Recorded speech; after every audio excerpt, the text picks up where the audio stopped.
बड़े लोगों की शादी पर बड़े लोग आते हैं।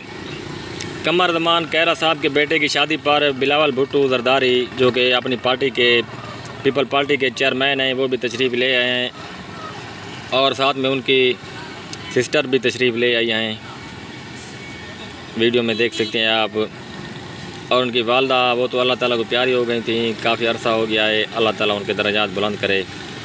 जी नाज़रीन, बिलावल भुट्टो और उसकी बहन दोनों पार्टी में इस शादी में शरीक होने के लिए आए हैं और बहुत ही खूबसूरत माहौल है और तमाम अपने काम काज छोड़कर इस पार्टी में शिरकत के लिए तशरीफ़ ले आए हैं। और यहाँ पर बहुत सारे मेहमान गिरामी आप देख सकते हैं, पाकिस्तान के नामवर लोग हैं और ये नामवर सियासतदान लोग हैं। और थोड़ी सी दूल्हे की मस्तियाँ भी मैं आपको दिखाता हूँ, ये देख लें।